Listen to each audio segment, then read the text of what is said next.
આ બાજુ નડિયાદમાં પણ વરસાદ વરસ્યો છે। ખેડા જિલ્લા, મધ્ય ગુજરાત, ચરોતરમાં પણ મેઘરાજા મહેરબાન થયા છે અને નડિયાદ શહેરના દ્રશ્યો અત્યારે આપ જોઈ રહ્યા છો। અહીંયા પણ વરસાદ વરસ્યો છે, આભમાંથી કાચું સોનું વરસ્યું છે, પણ નડિયાદ નગરપાલિકા અને નડિયાદના તંત્રના પાપે લોકો હેરાન પરેશાન થઈ રહ્યા છે। આ પાણી તમે જોઈ રહ્યા છો, એ કાળું પાણી છે, એટલે સ્વાભાવિક રીતે અંદાજ મારી શકાય છે કે ગટરના પાણી પણ અહીંયા બેક મારી રહ્યા હશે। પાણી નિકાલની વ્યવસ્થા નથી અને એટલે લોકોને હેરાન થવું પડી રહ્યું છે। બાકી વરસાદથી લોકો ખુશખુશાલ થાય છે, તંત્રના કારણે હેરાન થાય છે। નડિયાદ નગરપાલિકામાંથી મહાનગરપાલિકા બની છે, પરંતુ નડિયાદની જે સમસ્યાઓ છે, મુખ્ય સમસ્યાઓ છે, જે સમસ્યાઓ વર્ષોથી નડિયાદવાસીઓ ભોગવી રહ્યા છે, તે સમસ્યાઓ હજુ પણ ઠેરની ઠેર છે।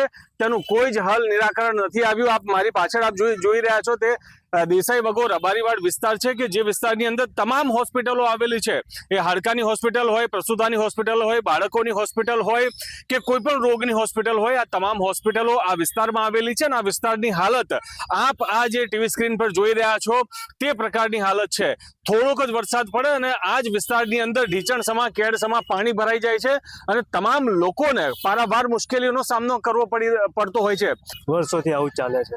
પાણી વરસાદ પડે એટલે પાણી ભરાઈ જ જાય છે અને અહીંયા લોકોને કેવી તકલીફો પડે? તકલીફ તો પડવાની જ ને। જે અંદર દવાખાના એ લોકોને બધાને તકલીફ તો પડવાની જ આવવા જવા માટે। આ સમસ્યાનો કશો ઉકેલ છે જ નહીં। વર્ષોથી બધા કે કરે છે ઉકેલ થાય, પણ કશો થયો નહીં હજુ। બરાબર, આ ખબર છે।